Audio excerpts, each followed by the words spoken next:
Episode की starting में हम देखते हैं कि सभी लोग बहुत ज्यादा चिंतित होते हैं, खासकर नारायण महादेव से कहते हैं कि महादेव जल्दी कुछ ना कुछ निर्णय लीजिए, नहीं तो अगर वो स्वार्थ धरती को छोड़ के कैलाश और स्वर्ग लोग आ गया तो अनर्थ हो जाएगा। इस पूरी ही सृष्टि को बचा लीजिए महादेव, नहीं तो स्वार्थ अपनी शक्तियों से इस पूरे ब्रह्मांड को स्वार्थी बना देगा। इस और हम पृथ्वी पे देखते हैं जहाँ पे स्वार्थ के प्रभाव से सारे ही प्राणी एक दूसरे से लड़ने लगते हैं। सभी लोग समझते हैं कि जितनी भी चीजें हैं वो सब उन्हें मिलनी चाहिए, जिसके लिए वह युद्ध तक करने लगते हैं, अपने ही प्रिय जनों को मारने लगते हैं, उन्हें तड़पाने लगते हैं, उनसे उनकी प्रिय चीज छीन के अपनी बनाने लगते हैं। इसे ही स्वार्थ कहा जाता है और धीरे धीरे करके पूरा ही पृथ्वी लोक स्वार्थी बनता जा रहा था। नारद जी बहुत ज्यादा चिंतित होते हैं। वो कहते हैं कि अगर ऐसा ही चलता रहा तो स्वर्ग लोक में भी स्वार्थ सबको स्वार्थी बना देगा और फिर कैलाश देवता देवताओं से लड़ने लगेंगे, त्रिदेव त्रिदेव से लड़ने लगेंगे। उसी वक्त ब्रह्मदेव कहते हैं कि अगर ऐसा अनर्थ हो गया तो हम त्रिदेव इस पूरे संसार को ज्ञान कैसे देंगे, शिक्षा कैसे देंगे अगर हम ही स्वार्थी हो गए तो। महादेव कुछ कीजिए। उसी वक्त देवी पार्वती कहती है कि महादेव आपको कुछ तो करना होगा, नहीं तो बहुत बड़ा अनर्थ हो जाएगा। महादेव कहते हैं कि स्वार्थ की गांठ तो किसी के पास नहीं है, मेरे पास भी नहीं, और मेरा ये त्रिशूल भी स्वार्थ का अंत नहीं कर सकता। स्वार्थ इतना ज्यादा बलवान है, इतना ज्यादा शक्तिशाली है, इतने ज्यादा असुरों की आहुतियों से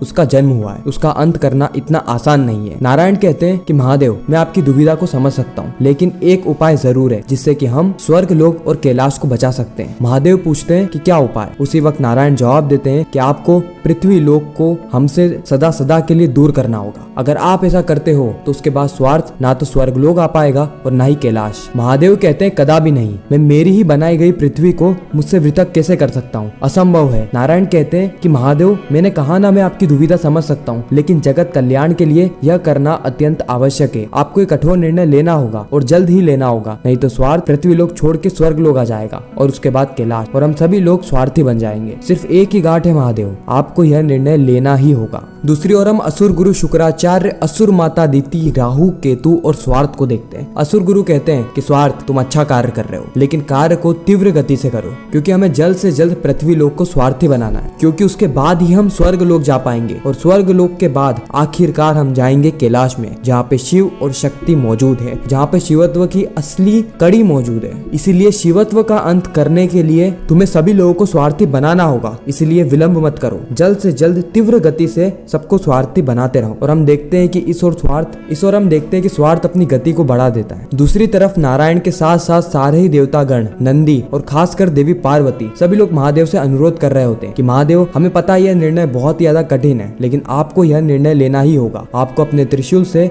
धरती को अपने आप से पृथक करना होगा, इसीलिए महादेव विलंब मत कीजिए, नहीं तो स्वार्थ पृथ्वी लोक को स्वार्थी बना के स्वर्ग लोक पहुंच जाएगा। एक एक क्षण हमारे लिए बहुत कीमती है महादेव। महादेव कहते हैं कि आखिर ये कैसा अनर्थ होने को आया है, मुझे मेरी ही बनाई गई सृष्टि को मुझसे ही पृथक करना होगा। आखिर मैं ऐसा कैसे करूं? पृथ्वी पे वही मनुष्य रहते हैं, वही प्राणी रहते हैं जो कि हर पल मेरा नाम जपते हैं, महादेव महादेव करके वो सहायता की गुहार लगाते हैं, मेरी भक्ति में विलीन रहते हैं। तो आखिर कैसे मैं उन्हें अपने आप से दूर कर दूं? कैसे मैं पृथ्वी को हम सब से पृथक कर दूं? देवी पार्वती कहती है कि महादेव आपकी बात उचित है, लेकिन जगत कल्याण के लिए हमें ये करना होगा, और आप ही नहीं हम सभी लोग पृथ्वी वासियों से बहुत ज्यादा प्रेम करते हैं, लेकिन उनके लिए, हमारे लिए, देवताओं के लिए, सबके लिए यही उचित रहेगा कि आप अपने त्रिशूल से पृथ्वी को सदा सदा के लिए हमसे पृथक कर दें। नारायण कहते हैं कि अपना कर्तव्य निभाइए महादेव, त्रिशूल उठाइए, उठाइए त्रिशूल। सभी लोग बार बार महादेव से कह रहे होते हैं कि महादेव त्रिशूल उठाइए, त्रिशूल उठाइए, त्रिशूल उठाइए महादेव। इस और हम देखते हैं कि महादेव बहुत ही ज्यादा क्रोधित हो जाते हैं और त्रिशूल को उठा लेते हैं। जी हाँ, महादेव त्रिशूल को उठा लेते हैं और बहुत ज्यादा क्रोधित भी होते हैं, लेकिन कुछ ही पलों के अंदर उनका क्रोध शांत हो जाता है और वो देवी पार्वती को बुलाते हैं। कहते हैं कि देवी हम दोनों ने ही साथ में मिलके इस धरती का निर्माण किया था, और अब अगर वितक करने की बारी आई है तो हम दोनों साथ में मिलके इस दुख को सहेंगे, इसलिए आ जाइए देवी, हम साथ में मिलके पृथ्वी को हमसे सदा सदा के लिए पृथक कर देते हैं। देवी पार्वती भी सोच में पड़ जाती है, क्योंकि वह भी नहीं चाहती कि पृथ्वी उनसे अलग हो जाए, क्योंकि वही तो जननी है, उन्होंने ही तो पृथ्वी को बनाया है। लेकिन कहीं ना कहीं जगत कल्याण के लिए उनको ये कदम उठाना पड़ता है। ब्रह्मदेव समेत सारे देवता देवी पार्वती से अनुरोध कर रहे होते हैं कि देवी विलंब मत कीजिए, जल्द से जल्द जाइए आइए और महादेव की सहायता कीजिए इस पृथ्वी को हमसे दूर करने के लिए, क्योंकि इसके अलावा और कोई भी उपाय नहीं है स्वार्थ को रोकने का। वो धीरे धीरे करके सभी को स्वार्थी बनाया जा रहा है। इसीलिए सही यही रहेगा कि आप महादेव की सहायता करें और पृथ्वी लोक को हमेशा हमेशा के लिए अलग कर दे, ताकि स्वार्थ ना तो स्वर्ग लोक आ पाए और ना ही कैलाश आ पाए। फिर हम देखते हैं कि देवी पार्वती महादेव के पास में आती है और महादेव के त्रिशूल को पकड़ लेती है। इस ओर महादेव, उस ओर देवी पार्वती, ये दोनों ही त्रिशूल को पकड़ लेते हैं और दिव्य शक्तियों से अपने आकार को बड़ा करते हैं। ये लोग अपने आकार को इतना बड़ा करते हैं कि अंतरिक्ष तक इनका आकार नजर आ गया था। और अब वो वक्त आ गया था जब महादेव को एक बड़ा कदम उठाना था देवी पार्वती के साथ, त्रिशूल से धरती को कोसों दूर भेजना। महादेव बहुत ज्यादा क्रोधित भी थे और बहुत ज्यादा विचलित भी। वह कहते हैं कि सारा ही कार्य मुझे करना पड़ रहा है सिर्फ और सिर्फ शुक्राचार्य तुम्हारी वजह से। मुझे और देवी पार्वती को अपने ही द्वारा बनाई गई पृथ्वी को हमसे दूर करना पड़ रहा है। और जब महादेव अपना आकार को बड़ा करते हैं उसी वक्त पूरी ही पृथ्वी कांपने लगती है और शुक्राचार्य असुर माता दिति को लगता है कि कुछ न कुछ अनर्थ होने वाला है। उसी वक्त असुर माता दिति कहती है कि असुर गुरु आखिर हो क्या रहा है। और असुर गुरु शुक्राचार्य अपनी आंखों को बंद करते हैं और अपनी दिव्य दृष्टि से सारी चीजों को देख लेते हैं, जहाँ पर उन्हें पता चलता है कि महादेव और देवी पार्वती ने एक कठोर कदम उठा लिया है शुक्राचार्य और स्वार्थ को पीछे धकेलने का, स्वार्थ को हराने का। हालांकि वो स्वार्थ का अंत तो नहीं कर सकते, लेकिन स्वार्थ को अपने से इतना दूर जरूर भेज सकते हैं कि जहाँ से लौट पाना बेहद मुश्किल हो जाएगा। इसलिए महादेव स्वार्थ के साथ साथ पूरे स्वार्थी पृथ्वी को अपने आप से दूर करना चाहते हैं। हालांकि चाहते तो नहीं है, लेकिन उन्हें नियति के आधार पे ये सब कार्य करने पड़ेंगे। शुक्राचार्य कहते हैं कि नहीं, ये अनर्थ है, मत कीजिए महादेव ऐसा। असुर माता कहती है कि क्या अनर्थ है असुर गुरु, आखिर महादेव करने क्या वाले हैं, आखिर वो करना क्या चाहते हैं, जल्दी बताइए असुर गुरु। फिर असुर गुरु शुक्राचार्य कहते हैं कि स्वार्थ को रोकने के लिए शिव और पार्वती इस धरती को अपने आप से पृथक कर रहे हैं, जिसके चलते स्वार्थ कभी भी ना तो स्वर्गलोक पहुंच पाएगा और ना ही कैलाश। असुर माता कहती है कि शिव शक्ति हमेशा हमारे कार्य में बाधा बनते हैं और इस बार भी वो वैसा ही करना चाहते हैं, लेकिन स्वार्थ तुम ऐसा उन्हें मत करने देना। अपनी शक्तियों का इस्तेमाल करो